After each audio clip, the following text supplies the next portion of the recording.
bang dari statement pihak dari Ya, Lisa sendiri? itu loh, itu belum bisa membuktikan bahwa dia adalah anak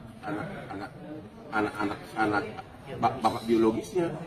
Aku sering ngapain cewek? Hah? Apa anaknya anak buah? Ngerti nggak? Nggak jaminan. Kita sering ngapain cewek? Hanya gara-gara dia cantik, ya. Pada bersama dia hamil, emang gua bapaknya enggak kan? Karena masih enak, nggak apa-apa deh. Bang, tapi Soal abang menyarankan Bu Atalia untuk melaporkan Apa? Soal abang untuk menyarankan Bu Atalia untuk melaporkan Lisa Mariana dan suaminya itu gimana bang? Apa dia? Menyarankan untuk melaporkan Lisa. Oke. Nah, ini lagi. Jadi itu tadi kan normatif dari pihak si pacar, cewek, normatif dari pihak si laki. Nah, sekarang dari segi istri. Seorang istri, ya, secara normatif bisa melaporkan si pacar dan si suami perzinahan. Cuma si suami harus ikut kena. Nah, kalau si istrinya sama si suami pintar, bikin deal sambil ngobrol-ngobrol di kamar, yaudah deh, gua laporin lu deh. Tapi nanti tujuannya agar memaksa si cewek berdamai, ya kan? Karena kalau udah tersangka kan, di BAP kan dia pusing kan. Nanti kalau sudah dia nyerah, kita cabut laporan, bisa juga begitu. Nah, jadi ini semua permainan catur ini semua segi bisa. termasuk ada juga Apa? untuk pasal dan ancamannya. Ancamannya sih perzinahan nggak sampai di bawah 5 tahun, nggak bisa langsung ditahan. Tapi kan itu pidana, bisa jadi tersangka. Gitu loh. Tapi ada kemungkinan juga pihak cowok juga melaporkan atas dugaan pencemaran nama baik nggak sih? Oke, itu pertanyaan berikutnya. Apakah si cowok bisa melaporkan pencemaran nama baik? Itu bahaya bagi si cowok. Karena dia hanya bisa mendalilkan bahwa namanya dicemarkan kalau dia bisa membuktikan bahwa dia bukan bapaknya. Berarti harus tes DNA. Polisi nanti bikin tes DNA, malah merugikan si cowok. Jangan-jangan benaran. Lagi pula di Indonesia ini tes DNA nggak jaminan, masih bisa diatur. Hati-hati. Diaturnya gimana? Ada pernah diatur diisi hasilnya dia. Pernah kan ada artis, siapa itu cowok yang tiba-tiba saya nggak mau bilang nama deh. Tiba-tiba hasil DNA-nya katanya tidak identik, bukan anak bapaknya. Padahal cewek itu, saya kenal cewek itu, datang ke gua lagi waktu itu. Kita bantu hukum bang. Ya dia diskusi gimana ini, ya gimana udah keluar hasilnya mau apa loh? Itu bahaya loh. Ya, jadi hasil namanya di Indonesia ini kan hasilnya apa sih yang nggak bisa diatur di Indonesia ini? Yang ada asal ada hepeng katanya. Bang, berarti saran buat ke RK sendiri apa? Diemin tapi makin menjadi, kalau ngelaporin juga jadi buat Bagi RK, saya tidak mau kasih saran.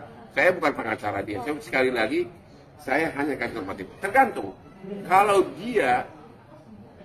dia tetap bertahan, jalin aja di media terus, ya udah. Posisi sekarang untung bagi dia. Biar aja gue digugat, ya kan? Ya kan? Ya kan? Bagi dia. Kalau dia mau kasus ini terus-menerusan di media, ya udah, do nothing, ya kan? Biar si ceweknya yang gugat, ceweknya lagi-lagi tidak bisa langsung gugat bahwa itu adalah anaknya, harus gugat dulu tentang agar pengadilan memerintahkan tes DNA. Nah itu bisa 3 tambah 3 bisa 6 tahun, belum tentu menang lagi si cewek. Ya jadi tergantung. Ini kan menyangkut reputasi.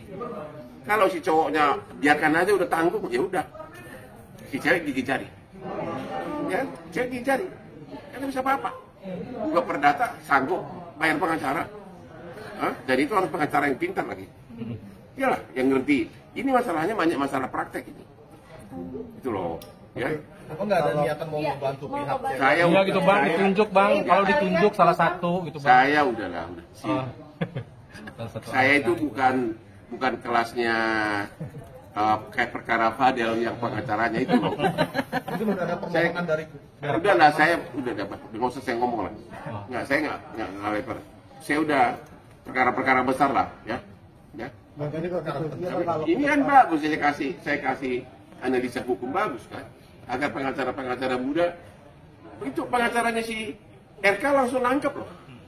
Begitu saya ngomong itu, 2 hari lagi mereka di presilisnya, kami akan bertahan kepada prosedur hukum pengadilan. Kalau ada perintah pengadilan baru kami mau tes DNA. Nah itu sesuai dengan kisi-kisi yang gue berikan. Ya, udah ngomong, ada kan di, ada itu di video pengacara ngomong. Kalau ini bang, kalaupun tes DNA tapi sama-sama saling mau, artinya RK boleh kesepakatan bersama. Oh ya, apa sih yang tidak boleh? Itu bisa menguntungkan siapa bang? Kalau menurut abang? Kalau Tergantung. kesepakatan bersama ya. Ya, kalau si cowok rada-rada ragu, mendingan jangan. Termirip kesepakatan bersama. Kalau memang lu yakin, ya. Kalau memang lu yakin, tapi kalau enggak ya malah itu namanya gali lubang sendiri. Gitu. Lisa kan pede bang, Hah? terus bergaungkan ingin tes DNA terus bang. Apa? Lisa Lisanya pede gitu bang, pengen tes DNA terus gitu bang. Ya berarti dia yakin. Ya, berarti dia yakin. Masalahnya, walaupun yakin sudah, misalnya pun benar sudah hubungan berapa tahun, tapi itu kan tidak membuktikan bahwa dia ayah. Ya, bahwa ada hubungan bisa dibuktikan, pengadilan nggak bisa. Karena cewek, aku aja bisa punya pacar lebih dari satu, cewek juga begitu, gitu. Ya. Bang, mungkin kasusnya gini bang, misalnya DNA dilakukan dan ternyata itu bukan anaknya Pak RK, kemudian Pak RK melakukan laporan pencemaran nama baik, itu akhirnya Harus dibuktikan dulu, Iya. harus ada dulu tes DNA Iya, iya. menyatakan bahwa dia bukan bapaknya. Nah setelah Berani dia tes DNA. Nah, persoalannya iya ya itu maksudnya tadi kan berani saya Lisa ngotot gitu nggak melakukan bisa tes DNA kalau bapaknya nggak setuju, malah kan harus dicocok darahnya. Gimana sih? sangat Kalau secara seseorang hanya bisa dipaksa tes DNA kalau itu perkara pidana. Ini kan bukan perkara pidana, ini murni perdata. Secara perdata bisa seseorang digugat dulu di pengadilan. Itu pun kalau cuma perintah pengadilan menyatakan memerintahkan si cowok tes DNA. Kalau yang nggak mau apa?